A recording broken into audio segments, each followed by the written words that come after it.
They're doing 2 megawatts on top of train building right now. Yeah, well, cool.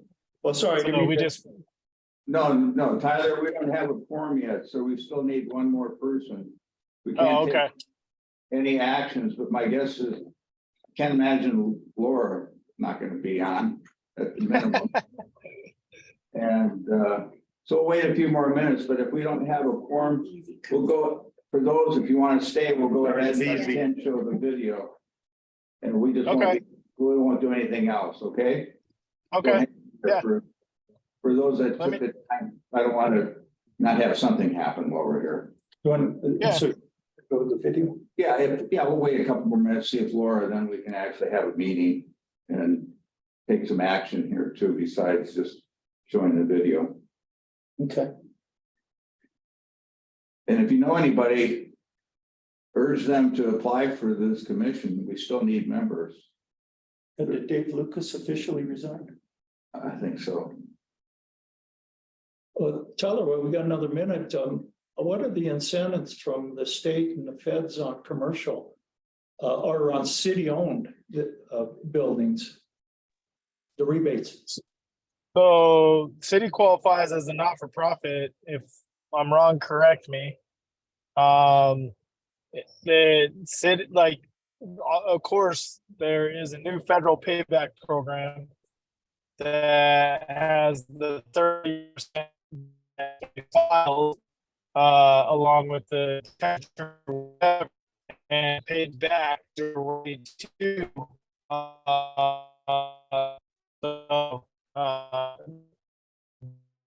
what they call a direct payback. So like it makes it more advantageous for not-for-profits who are usually selling those credits to other investors for tax incentives. Now they can take advantage of that themselves and receive government funded money. We did learn the other day that there's 2 other incentives, and one is what's in a I want to say a former coal plant site.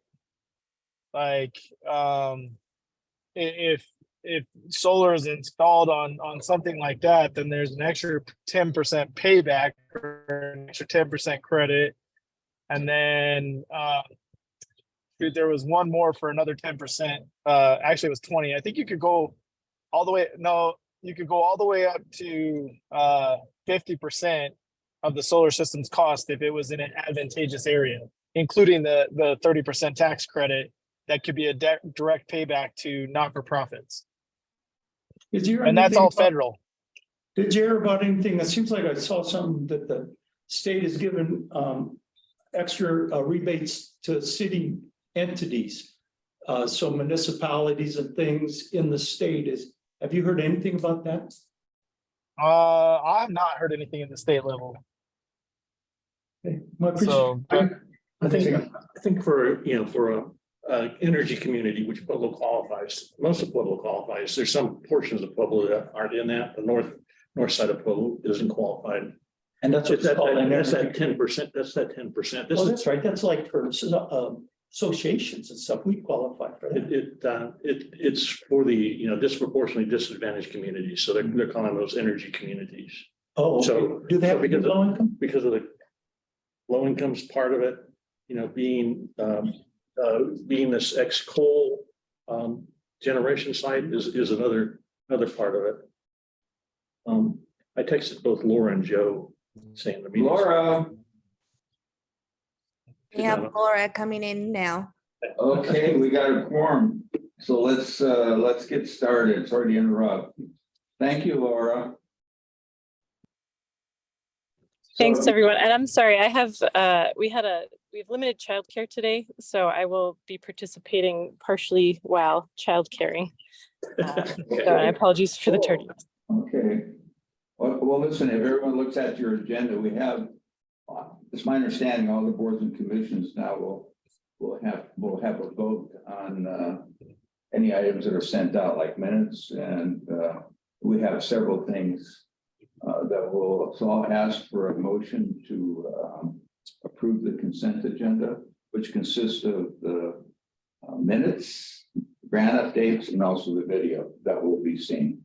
And Do you need a motion on I that? need a motion. I move that we approve that. Is there a second? Second. All right, motion made and second. All in favor, say aye. Aye. Aye. Aye. All right. Did we do good, Alyssa? Yes, motion passes. All right, all right. Okay, now we're gonna turn it over to Ken. He's got the video. He'll tell us a little bit before he shows it. Yeah, so, I wanted us to watch this video from, no, I'm missing the guy's name. The gentleman, Arjun Makhani is president of the Institute of Energy and Environmental Research. I believe his credentials are, he's also a nuclear physicist, so he was in this nuclear energy field. And he has a great perspective on this. I mean, in a meeting where we had the Idaho nuclear lab, person present, I think there's a couple key points that I got out of that is that these small modular reactors are at least a decade away. And with the nature of that whole nuclear regulation stuff, it's probably going to be later than that. So it really misses the window altogether of what we're trying to do from a climate change standpoint. We need the energy systems in place now. The other piece of this is that energy is expensive, nuclear energy, where wind and solar are the cheapest energy, and it works today. You need this dispatchable piece, but we're seeing that batteries are going to come into play to be that dispatchable piece. Anyway, so with further delay, I wanted you to just basically listen to Arjun's perspective on this. He's kind of a forward-looking guy, as opposed to utilities kind of looking back. And we have to do it the old way because the old way was the right way. And anyway, so let's go ahead. Okay. Thank you so much. I'm sorry I can't be there. I'm not there. I try to restrict my travel at my age, given what's going on in the world. And I want to shout out to Jerry Fry. Sorry I won't see you after all those years in person. But here goes. How are we going to do renewable energy and get rid of nuclear power and fossil fuels all at the same time? Let me share. There's a lot that's been said about decarbonization. And much of it is right, but much of the thinking is also off base. And I'll explain why I say that. There are lots of wonderful, technically very competent, excellent people working on it, but most of them don't think that 100% renewable energy system can be possible. Some very good people I deeply respect. Dr. Chu was Secretary of Energy, Nobel Prize winner. He said, well, we don't have nuclear energy when the sun doesn't shine and the wind doesn't blow. It's the choice between fossil fuels and nuclear. And I'll tell you why I don't agree with that today. And I have done the homework before saying that, of course. It would not be responsible of me to say that in agreement. All right, I won't talk a lot about nuclear because we have a wonderful panel. There's David Schlissel, there's Ed Lyman, they're going to talk about SMRs. I'm just going to briefly tell you why it's the wrong thing to do. Okay, we need a decarbonized electricity sector by 2040 or before. I think that's generally understood. We have a shortage of time and money. We don't have a shortage of low carbon or zero carbon energy sources. In the first round of nuclear, which ended in the 1990s, found a little more than 120 reactors that were announced were canceled. Some had started construction and some, applied for licenses, various stages. And about as many were built. So it was a 50-50 record. Not great, but not bad. The largest nuclear power system in the world, whether you think it's good or bad, but 50-50 success in building them and turning them on. Now, they said, well, the licensing is very complicated. It's two-step construction license. Then there's operating license. It's very cumbersome. Every reactor is different. Let's modularize it. We'll make the AP1000. We'll make the simplified boiler water reactor. And we'll certify the reactors. They'll all be ready to go. And we'll give a single license for construction and operation. It'll all be very smooth. NRC builds a whole new building when the nuclear to handle all the license applications, and 34 reactors were announced. That was 15, 17 years ago. And you can find the list with the NRC and the Congressional Research Service. Who will probably be complete next year, Vogel, about 6, 7 years late. Instead of 14 billion, it'll be more than 30 billion.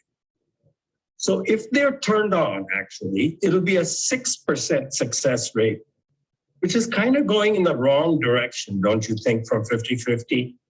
And I'm not counting Watts Bar 2, which was turned on sort of off and on, which started construction in 1972 and then stopped in the 1980s or 90s, and they started up again, and they said it'll be $1 billion, and I think it cost them about $4 billion to finish.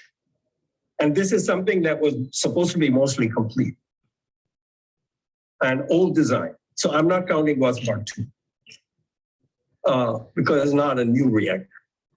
No, none of the new reactors have been brought on.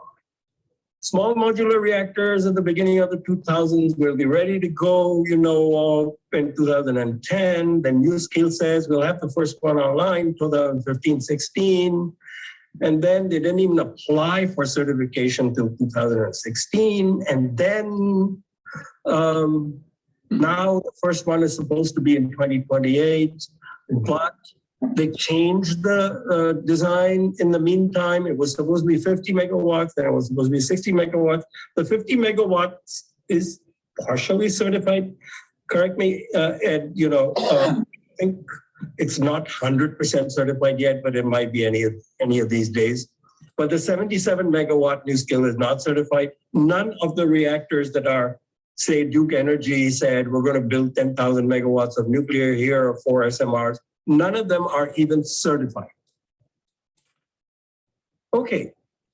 Wind and solar in the last 15 years, same period, nuclear renaissance is announced, wind and solar are going forward, and I did a little math in the last few days and found that wind and solar have generated about as much energy in the last 15 years as 350 NuScale reactors would do, about 30 full-size 1,000 megawatt reactors. The NuScale 77 megawatt version, the one that's not certified.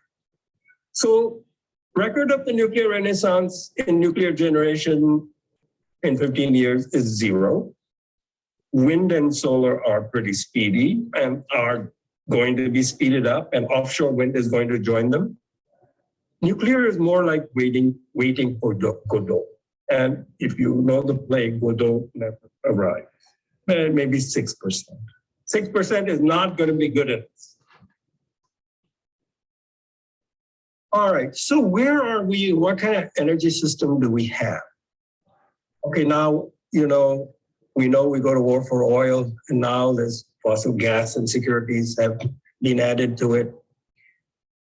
We have an electricity system that's pretty reliable most of the time, and it's controlled through the on-off switch in our homes and factories and buildings. Lack of choices, but it is more and more fragile as climate extremes worsen. Unaffordable for many, shockingly unaffordable. I'll come to that. Equity, inflexible, inefficient, polluting, not resilient, multi-generational pollution. It's time to change it. Okay. So I want to go over a little more detail. So we're really inefficient. Only about 30% of the nuclear fuel energy in nuclear fuel, when the fission happens and E equal to MC squared, only about 30% actually winds up in the homes or factories, offices. It's about the same for coal-fired power plants. For some gas plants, it's about the same, and some gas plants, it's less. Gas turbines is less. Combined cycle power plants, 55%, in the best one, 60% of the fuel, energy in the fuel will wind up as electricity.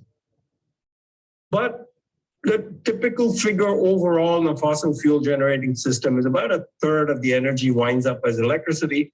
Most of the rest, that is steam. That's steam coming out of the cooling towers. And it's the same kind of device for coal-fired power plants and nuclear power.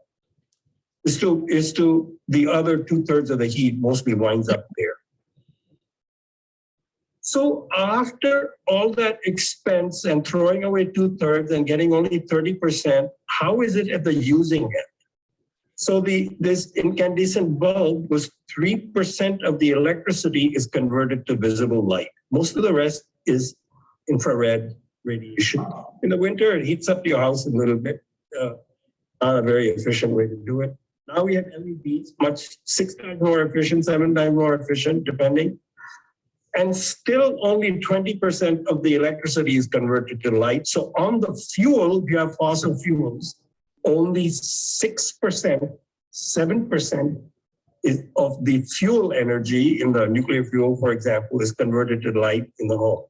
It's not to talk about, turning off the lights and learning. How about we go to war for oil, and then what do we do with the oil? Most of it goes into transportation.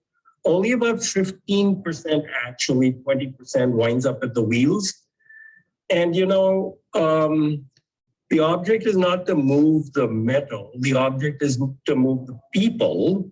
And I sometimes point out, on the people, the average, occupancy, I don't know, is 1.5, 1.7, something like that. So now we are converting 100% of the oil into mechanical, 15% mechanical motion or so, taking into account stoplights and all that. And only about 1/15 of that is actually used to move people. So you can solve that problem in two ways. You can, we can all eat more processed food and increase the payload, or we can improve the efficiency of the vehicle. We can also make the vehicle lighter, walkable cities, all that. But this system going to war for oil and only 15% actually moving the vehicle, including stoplights and all that, is a pretty dismal efficiency. If you convert this to electric, about 80% of the electricity winds up, including the charging losses of the battery and so on. And if you have solar, you got rid of the thermal losses. Okay. If you have solar and wind, you save that 2/3 of the energy that is now heat in that cooling tower that I showed you that. Okay. How about homes? So we spend a lot of money going to war for oil, we're fracking, we're polluting the earth, we're getting earthquakes in Oklahoma, and then most of the energy goes out the windows. Passive houses can eliminate 80% of the typical energy use of houses. Even modestly good building standards, not to speak of, efficient heat pumps and all that. Okay, so we can get rid of most of this. So we talk about a smart grid. You've heard about a smart grid. So how are we going to get to the future? So the future is going to be electrified, and I'll talk a little bit about, diversification within electrification. But we need something called a smart grid, which means today we don't have a smart grid. What do I mean by that?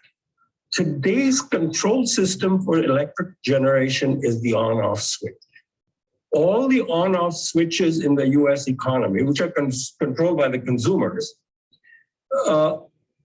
the intelligence or information content of all those switches, each switch is a bit of information, can be put on a $15 flash drive. That's not a very good way to run a $450 billion piece of the economy, without which nothing else in the economy can run. So what a smart grid means two-way communication. It means real-time information about the system. It means on the consuming side, your dishwasher and washing machine and air conditioner know when there's plenty of renewable energy, when the batteries are fully charged, and when they're not. And of course, consumers can be producers, consumers can provide services to the grid. And one thing that is ignored in models, so far as I know, is resilience, not reliability, not how often you have blackouts, but resilience. How much of your essential load can you supply when the grid goes down? And we've seen that not only with Hurricane Ian. New Orleans, the hurricane, I forget the name of the hurricane now, that struck New Orleans last year or the year before, and all the transmission lines to the city went out. And there was only one point of light, a building with solar and batteries. So in the future, resilience to keep essential loads on, it's not like 50 years ago. If the electricity goes out, your gas stations don't work, your elevators don't work, your food goes bad. So essential, there's no heat in the shelters if it happens in the winter. So essential services have to be maintained. Will you give me a kind of a 10-minute, 5-minute notice so I know I have 5 minutes to go through? So we need a smart grid. We know how to make a smart grid. Thank you. We know how to make a smart grid. We know how to make smart appliances. We know how to make appliances, sort of like your smart thermostat. We have demand response with air conditioners where the utility can cut off your air conditioner for an hour and you get paid for it. In the future, it can be, changing the temperature by a degree or two. And I'll talk about that a little bit, how that will work. So this is the grid of the future. The only thing I don't like about this is the distributed wind is on the roof. It really shouldn't be on the roof. It should be on the ground. Solar can be on the roof.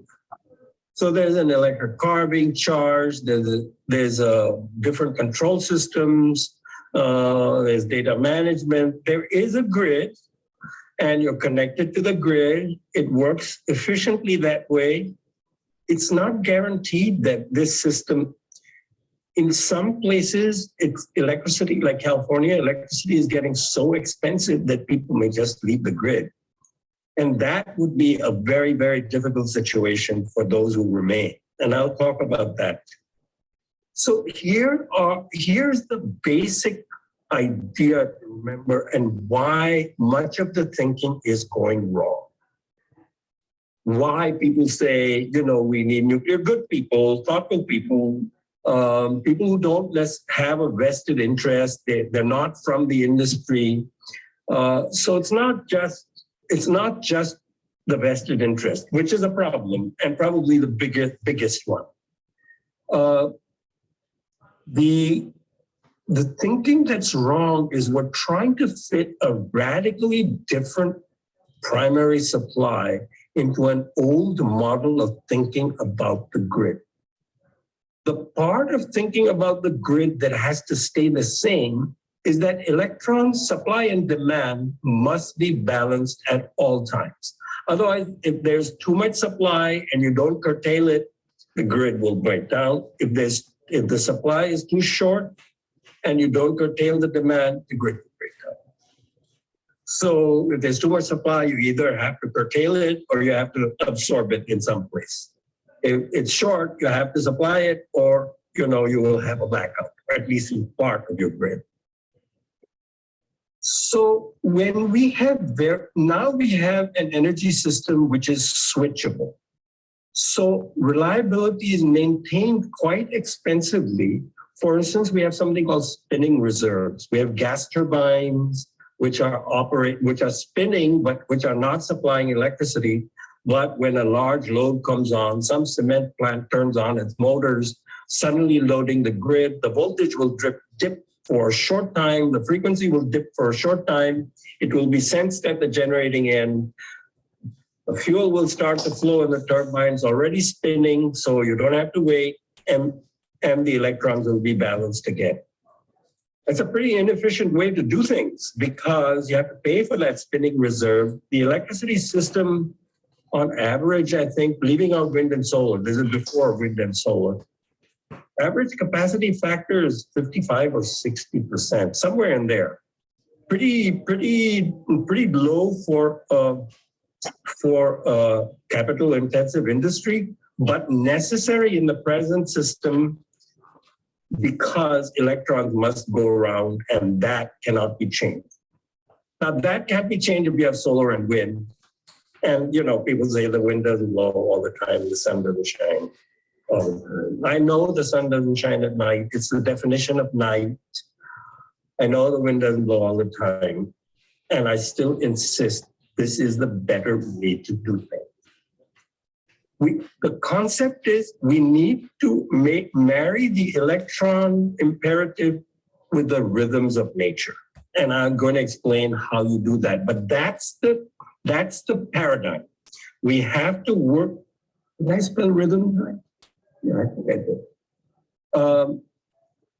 That's the paradigm we have to keep in mind, not fight nature. And you know, it could be a metaphor for the larger transformation we need also. So solar and wind would be the mainstays. We can keep some existing hydro useful if we can. Not necessary, but useful. We need to increase efficiency. I've given you lots of examples of where it would happen. Storage, yeah, we need some battery storage. I'll show you how much. Demand response, I've given you examples, you know. So let me give you an example.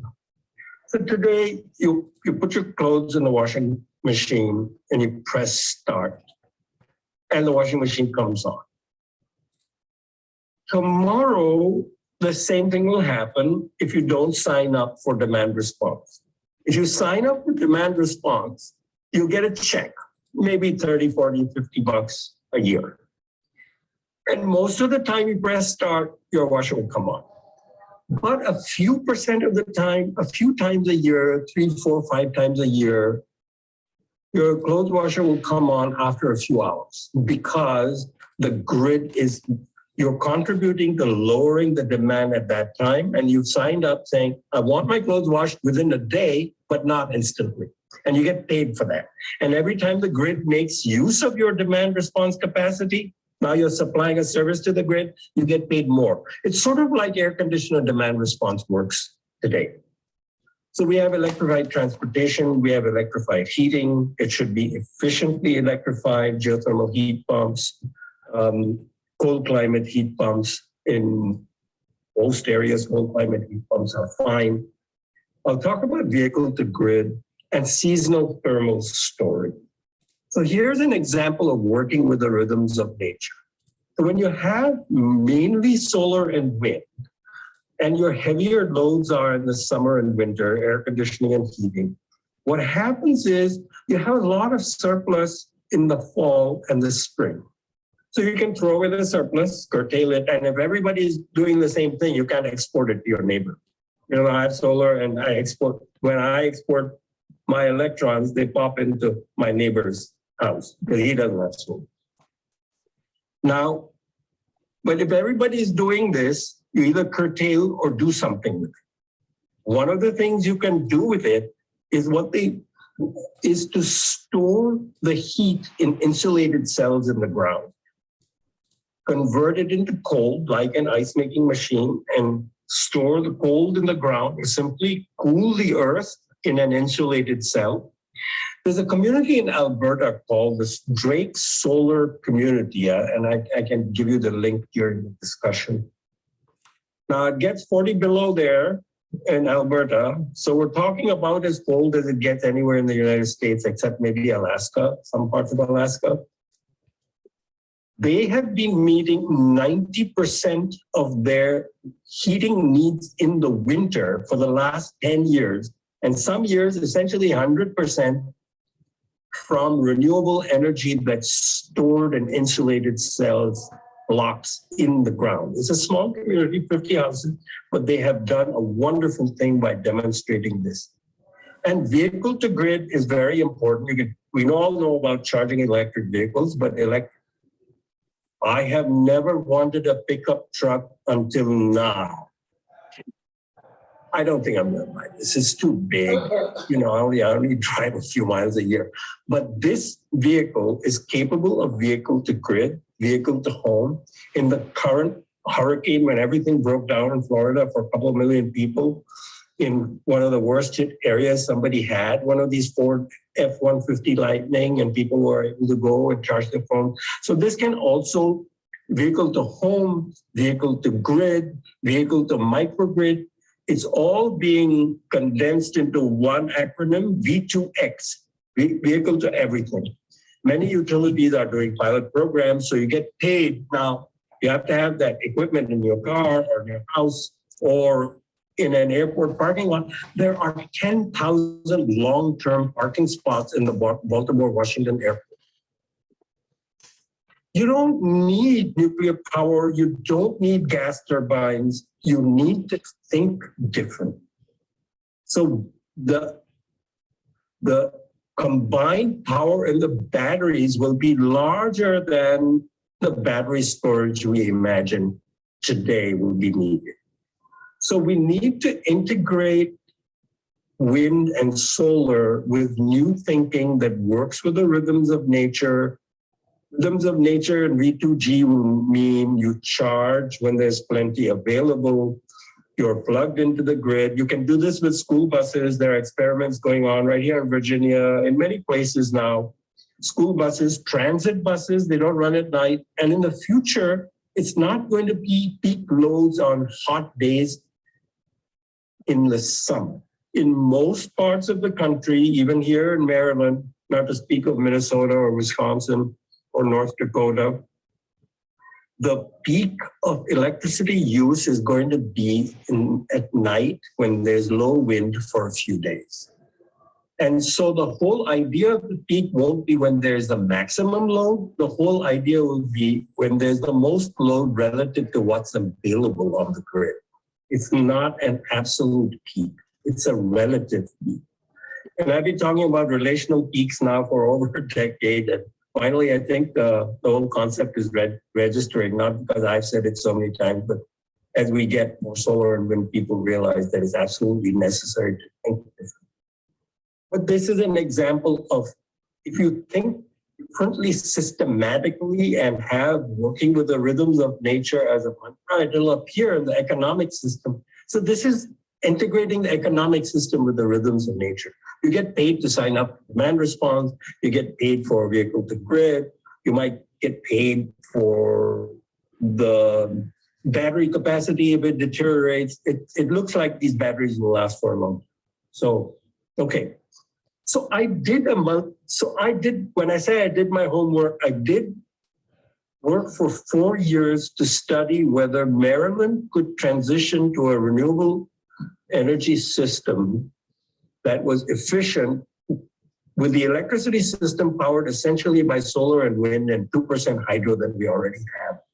So these were the results, hour by hour modeling not only of supply and solar and wind, but hour by hour modeling of heating, of air conditioning, of lighting, of clothes washers, of dishwashers, of hot water heaters. So we did it all. Millions of numbers in my spreadsheet. So we started that in 2012. So 2011 was the base year, finished in 2016. So this was the energy use in trillion BTU in 2011. This is business as usual, slight growth. Efficiency is growing in the normal course of the economy without special measures. So here's efficiency with special measures, getting rid of all that waste in the car tailpipes, getting rid of all that rejected heat at the power plants. And you can see you're running twice the size of the economy. I'm not making a judgment about economic growth, just saying, if you think conventionally about the economy, you can run twice the economy with about 40% of the fuel and essentially all solar and wind, at least so far as the electricity is concerned. Cement plants, it will take some work. So here are the costs. You save money. Today things are cheaper and looking cheaper. Mostly low solar costs were already taken into account, but the offshore wind costs that I used for this report were much higher than today's offshore wind. But all to the good, right? So here's an ice making machine that's under some parking lots in California, making ice when the electricity is cheap and then providing it.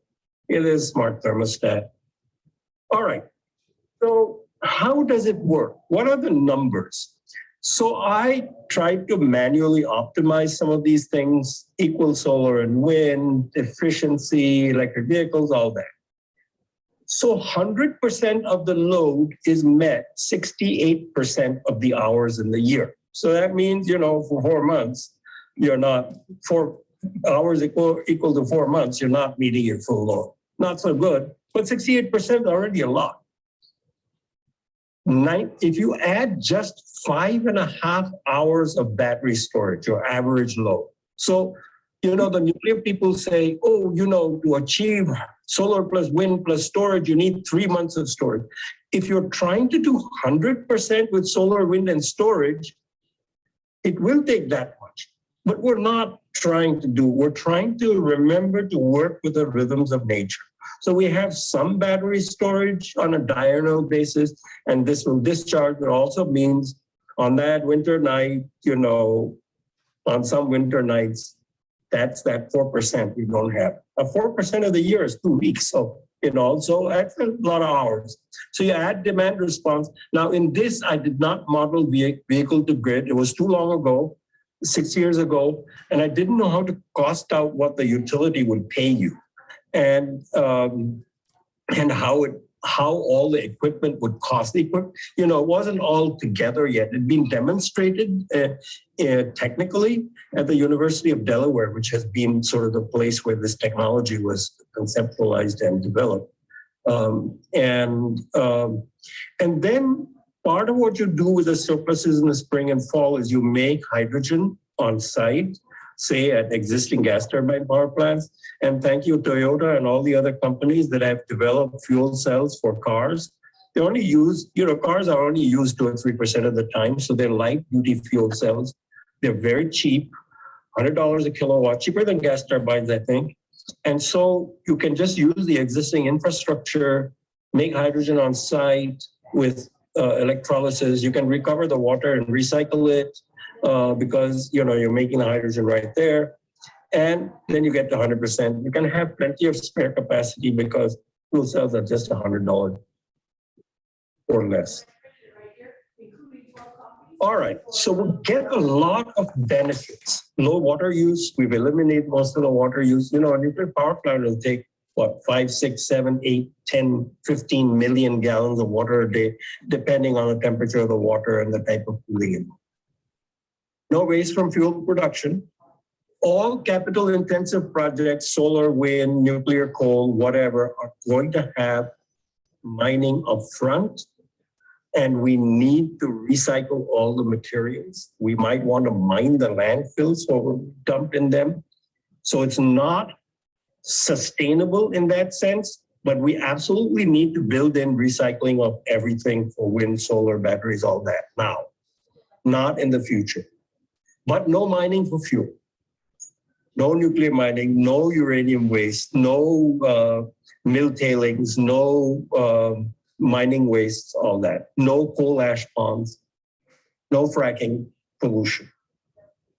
Okay, no, indoor air pollution will go down and outdoor air pollution will be essentially eliminated from generation and transportation. Indoor air pollution will go down. There's a lot of indoor air pollution from, say, cooking with natural gas. We're going to come out with a report on that and significant health and economic benefits. Lots of benefits. I want to talk about affordability. I have been shocked by how many people become homeless through simple rent energy.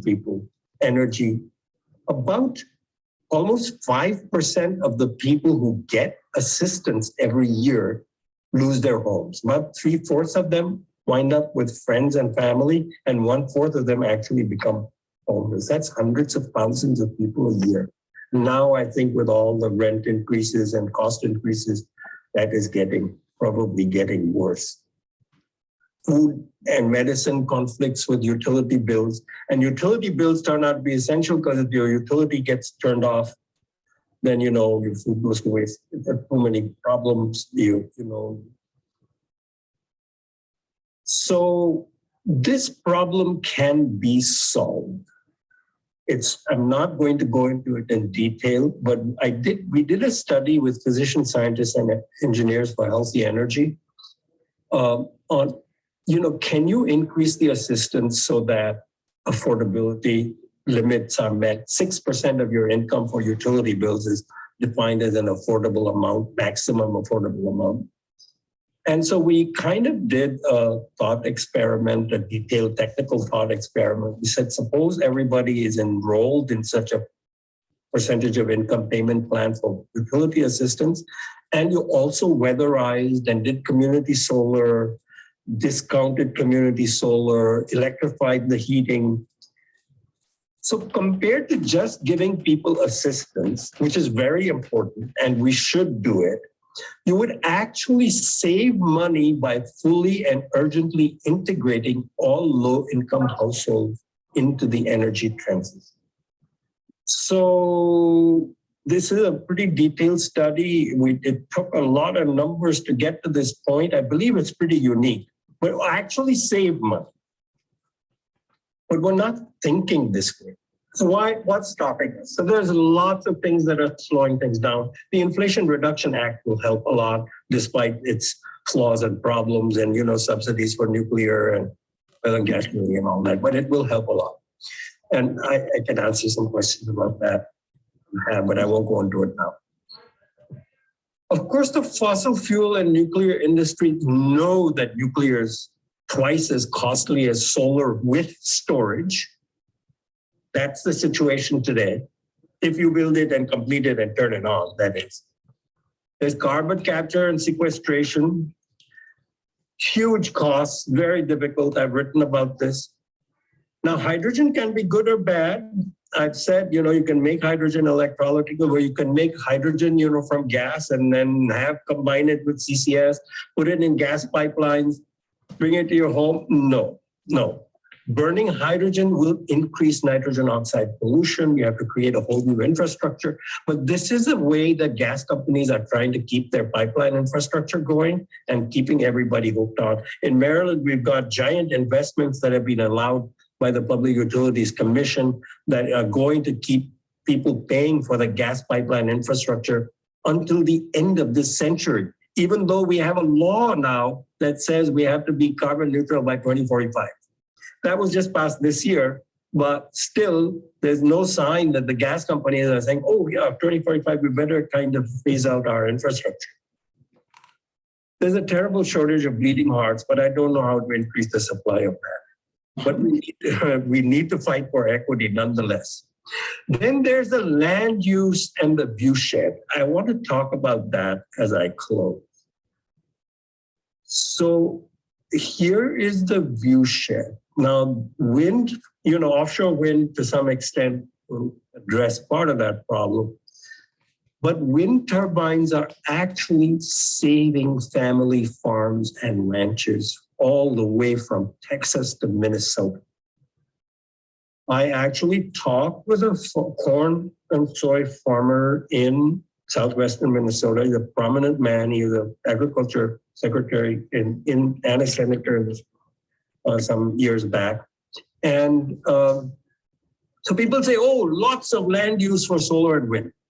First of all, let me tell you that currently we are using 30 million acres to grow corn for 10% of automotive fuel in the form of ethanol. 30 million acres.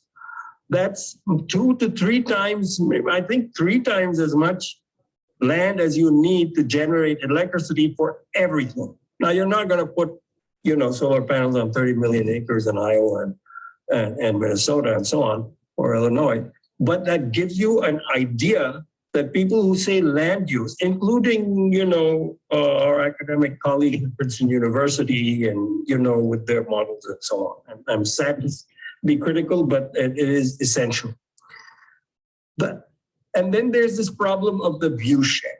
And I say, instead of leaving 30 bombs of plutonium every year that every 1,000 megawatt reactor makes for hundreds of generations in the future, at least, look at your energy source. If you don't like it, learn to switch off the lights, put rooftop solar. You have lots of options.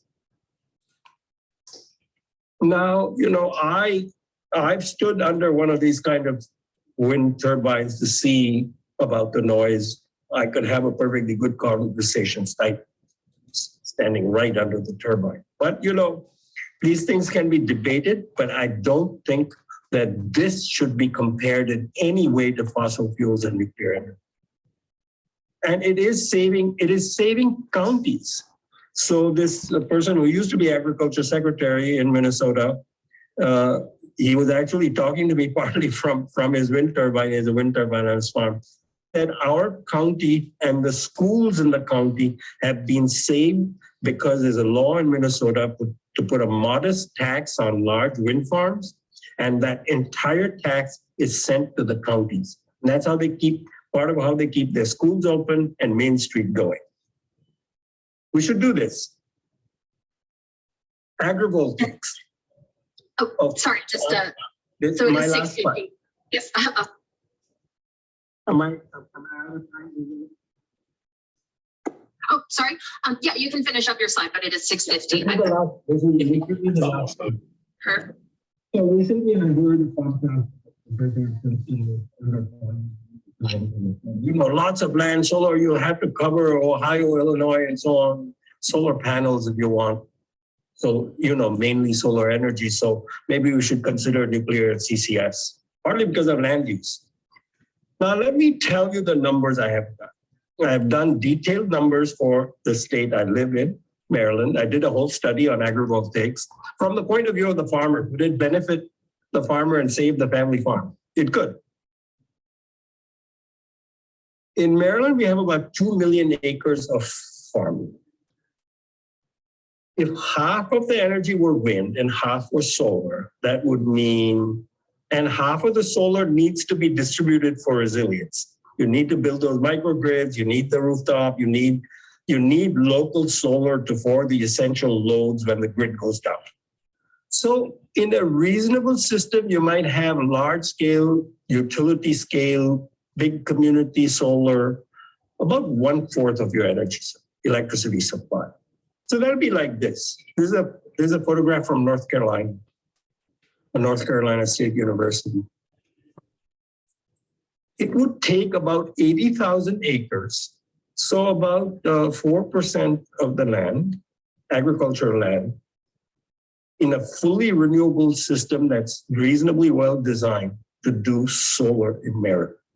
And Maryland is not a great state for solar. It's not the worst. Obviously, it's not Alaska, but it's not New Mexico either. And in New Mexico, less. Now, that's just the acreage, but that includes the part on which the sheep are grazing. The steel posts and the concrete footings, that's just 2,000 acres. 2,000 acres for 25% of the electricity supply in a renewable energy system is much less than the land currently occupied by the coal, gas, and nuclear plants in the state, not counting the mining. So I think we should require agrivoltaics. We should integrate food production with the energy system. We have to think holistically. We have to think the rhythms of nature. And I can confidently tell you that we can do renewables, solar and wind as mainstays, and we do not need new nuclear. Now, phasing out existing nuclear and how that is to be done is a different thought, but that's the direction in which we should go. Nuclear should be made an obsolete industry, and we should dispense with new nuclear now. Thank you. That's it. Real good.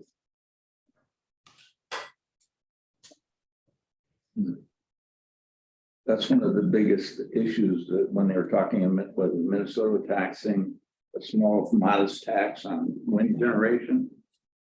I mean, that's the big talk, is losing revenue for communities because the fossil fuel has been the mainstay, and they haven't, you know, they don't see where the wind and solar is going to create that kind of revenue. But it should. Should. It should be based on the amount of energy that they produce.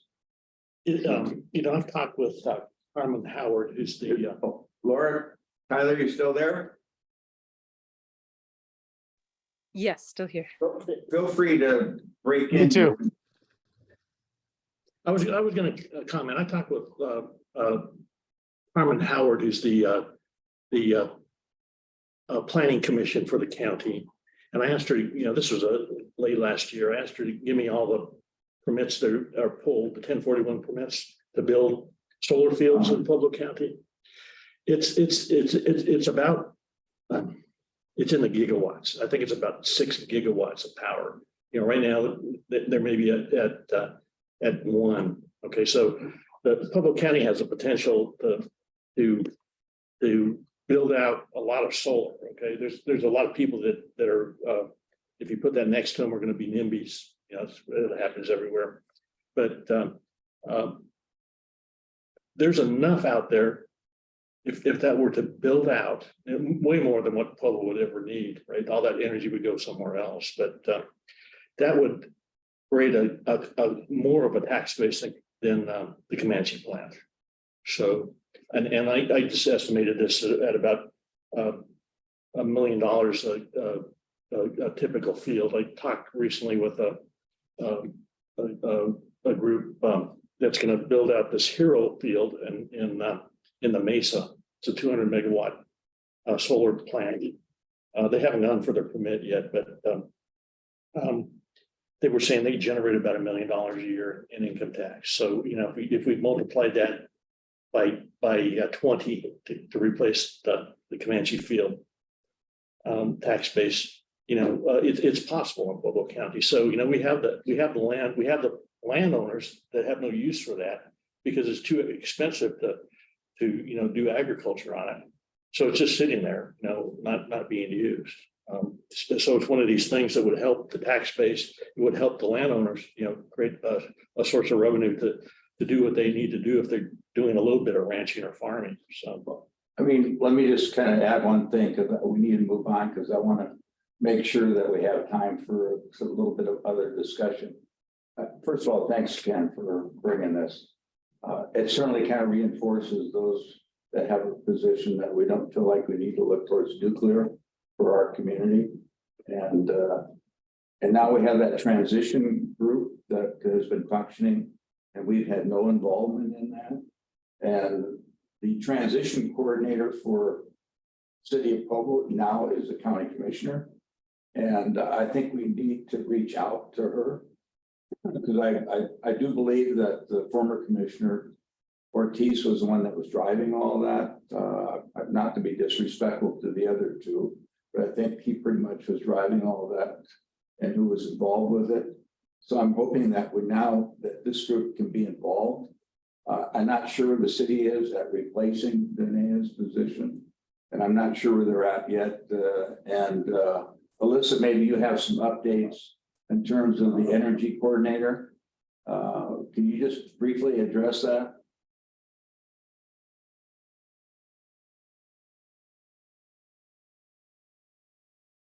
Andrea. No. Can you? there you go. Yeah. Okay, so I do have an update. Laura just said that she wanted to let you guys know that we have a couple of applicants, and it closes like this week, and they'll start interviews next week. Okay, and that's for the energy part-time position, right? Yes, and if you wanted an update on just transitions director, that posting just went out yesterday. Okay. So that will have a couple weeks window to get applications in Okay. before. All right, thank you. So anyhow, I just want to make sure that this is something that we continue to pursue as a group, because I think we need to have a place at that table. And I think now, as we move on here, I think we need to start making some recommendations to city council and through the mayor in terms of what our feeling is as a committee about pursuing, the renewable energy and not pursuing nuclear. I think we've had our presentations now, and I'm willing to state my position, and I think others maybe in this committee, and then get a seat at the table for this transition group. That should be I believe should be one of our number one things moving forward right now, because otherwise we're going to be left, they're going to make decisions that we're representing our community, the city here, and there's no reason we shouldn't be there. So, well, this committee that they formed doesn't really have any energy experts in it. it doesn't, and that's why. And they're going out and if you looked at, there was an interesting article published by Big Pivot, Alan Best.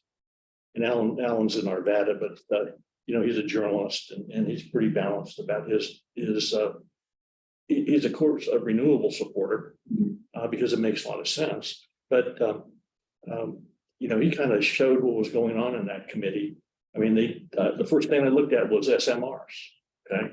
And they said, it was the dispatchable energy source, but it was immature. Okay. And that was my conclusion from all that we've heard, is that this nuclear stuff is, 15, 20 years in the future. And we don't have 15 or 20 years to wait. We need to act now. Right. You're talking about with the Casilia on it, that. Yeah. I sent you that all. That was created by Excel. So, Yeah, and they have no authority over the county, the city. Right. To me, I think Excel, if I was working Excel, I'd sure like to do that, because look at all the publicity they're getting. But they have no way have any authority on whatever they come up with. It'll probably be a self-interest Excel deal. And so I wouldn't, I don't see any reason even talking about that group, because I don't see them having any authority or for us to interact with them. They're going to try to convince us. So. Yeah, I mean, from Excel's point of view, building, because nuclear is probably going to be extremely expensive. And for an investor-owned utility, building expensive capital projects is how you make money, because you are then guaranteed a return on your capital investment. So the bigger, if it's a 5%, it's better to get 5% on a huge investment than 5% on a small investment. And the other point of all this is when they build these assets, okay, so investor-owned utilities, exactly like you say, they're after a revenue source. So if they build this thing, then the ratepayers are on the hook to pay for it. And when it goes belly up and all that, the ratepayers are the ones, not Excel. They're on the hook, or worst case, the whole community, because they went bankrupt or whatever. Then it's the community that has to support the fixes for it. Well, Steve was right on with we need to support the group that the mayor has an employee and the county on their doing a meet with them who what's her name that's just got the job, commissioner job. Today, work with her, but no, you're right on. I think the other thing too is that the city commission needs to work with the county, because the county's doing some things that we aren't. They're doing a lot of energy efficiency, building improvements in the residential area. And this is another big piece. This as Arjun talked about, and we need to make things energy efficient, right? If we do, we can live with a lot less energy than we need, right? Well, the policy committee, that's one of the things in the report, right? Talking about that, we talk about that we should make the city council, the mayor known that we want to support that. Yeah, I think Laura has her hand up, just so you know. Okay, Laura, yeah, go ahead. Thank you. Yeah, I just wanted to throw in the mix, because I'm currently serving on the state's Just Transition Advisory Committee, in many ways representing Pueblo in the conversation about how do we justly transition as Comanche closes down. And this group is really operating quite independently of that ongoing effort too, which will certainly, the group I'm on will certainly want active engagement from whoever the city's new just transition advisor becomes.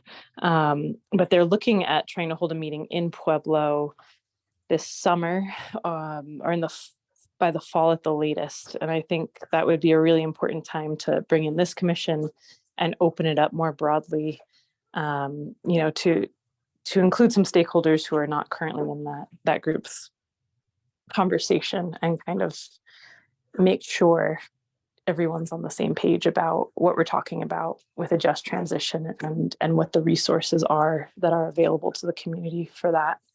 But if in the meantime, if there's anything I can be bringing to that commission, from this group specifically, please let me know. Otherwise, I'll just try to keep providing, some regular updates. Yeah, thanks for doing that, Laura. Appreciate it. So, collectively here, Laura, it's great that you've been asked to be a part of that at the state level, which you obviously are representing the area that you come from. But we do have a county commission that's been put together, and we have an advisory group to the mayor and the city council that doesn't seem to have a place collectively to be a part of this officially. And Laura, you could be our representative. You're already a part of that. But at the same time, I think in terms of giving any kind of recognition and credibility to this group, we have to be involved with stuff. And I don't think just one person is going to be able to do that. So I would ask that whoever the next chair is, that be part of your vision, is to get this group working with other groups, probably the county. And Laura, the state group you talked about that would be coming down here sometime this summer, to be able to set up something where we're part of that. The other thing, because we're kind of running out of time, is that the only committee that we received a report on, of course, our numbers have crumbled in terms of who's involved with things. It's been the policy committee, and that was one of the key things that I got out of what we've been talking about, is the energy efficiency into the city's codes and stuff like that. And I don't know, obviously we don't have the public works director here today, Andrew, and I don't know where they are with any of that, but that's something we need to follow up on. We've been talking about it for over a year. Maybe we can get a report on the next meeting. Yeah. Yeah. So Alyssa, did you hear that? About, see if we can bring Andrew. And again, I think it's so key, even though it's a part-time position, having this energy coordinator that really can act as our agent in terms of helping in communications and reaching out versus, well, some of us are working here at jobs. I think I feel like I'm working 2 jobs. Okay. Are you getting paid? No. Okay. I'm self-employed. I think this energy advisor that the city's going to hire, the temporary is going to be good, but we need to grow that office because there's so much opportunity. There's so much funding coming down the pipe that we're trying to consume a fire hose worth of money, and we're going to lose some of that if we don't staff up on it. Well, it's a start. It's a start. Yeah. And now that's like getting our foot in the door, and the mayor enabled us to do that by agreeing to it. And so I think this committee will play a major part making that a full-time or even a department within the city over the next 15 years or something. I could see that. Alyssa, let's move on to elect a new chair, please. Okay, so I have ballots which I'll hand out in the room, and then I'm going to call out the 4 people who have been nominated and accepted those nominations. For anyone on Zoom, if you could vote by putting a chat message to me with your vote, but make sure you change your chat setting to come just to me. It'll say mayor's office, not to everyone in meeting, okay? Yeah, we don't want to So the candidates for the next chair are Ken Dante, Laura Getz, Edgy Walrath, and Alan Ward. And I'll be right in the room to hand these out. Just circle your first choice. So Tyler, how come you're not part of That's that? darn near all of us. Pretty close, pretty close. I know it seems a little silly, but we thought we ought to do this. There had been only one person that it would not have been a problem. And then just fold it and I'll take it back. Well, we got room for a write-in too. Yeah, right. Steve. No. Everybody write down Steve. Are you leaving the commission? No, You'll still be. yeah, I'm still here. Yeah. Oh, I just thought about it. Well, most of us, you don't vote for yourself. That's, you don't vote for you. I don't, and Laura don't vote for Larry. So it's Tyler, we should just have Tyler to vote and who else are, and who else? Are We might have need to have a tiebreaker. This could be a I just thought primary. about, let's see, oh, and then you. So you. I'm waiting for one more voter on Zoom. We should do some ranked choice Don't, voting. no abstaining allowed. We don't have enough. We need quorum. What happened? I'm just waiting for one more vote Okay. on the Zoom. Okay, That is funny. Yeah, because if everybody, well, it's just really Stephen. Melissa, you got my message, right?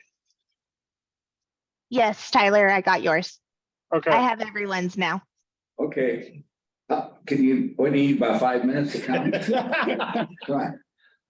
Okay, thanks for your patience as I calculated. Our new chair is going to be Ken Dante. Cool. Congratulations, Ken. All right, I don't have a gavel. How about an umbrella? Anyhow, Should we, the voting was a problem. I want to call for a recount. I'm pretty sure. I think somebody. There's probably some hanging chads in there. No hanging chair. so as far as I know, it's still vice chair. That was, Well, I mean, I'd be glad to vice chair if anybody has any problem with that. Ken, would you like to pick a vice chair or? Yeah, I haven't thought about this. I'm okay with that.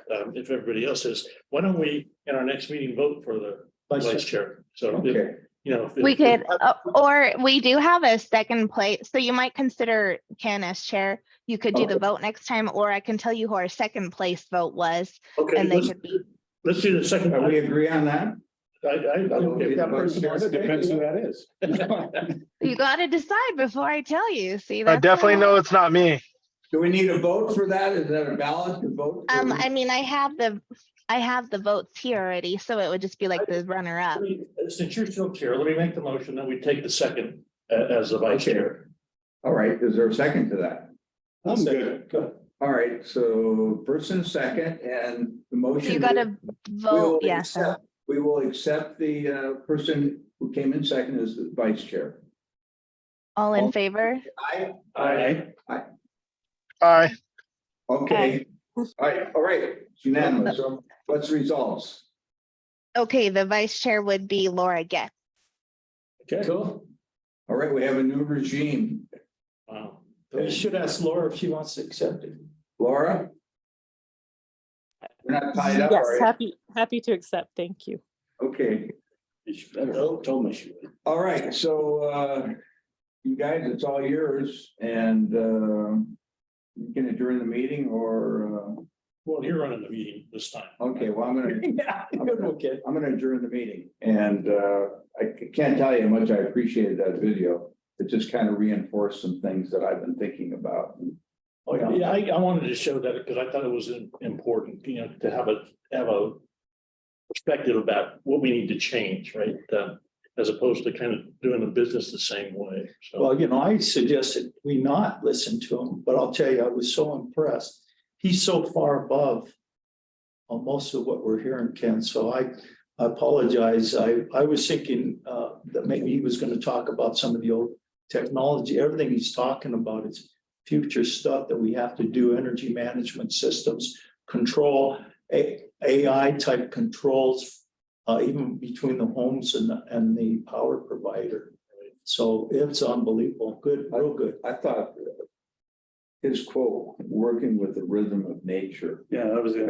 I mean, I'm gonna remember that somehow I'm gonna impress somebody when I say that. Yeah. Somewhere, I think that just does the whole thing.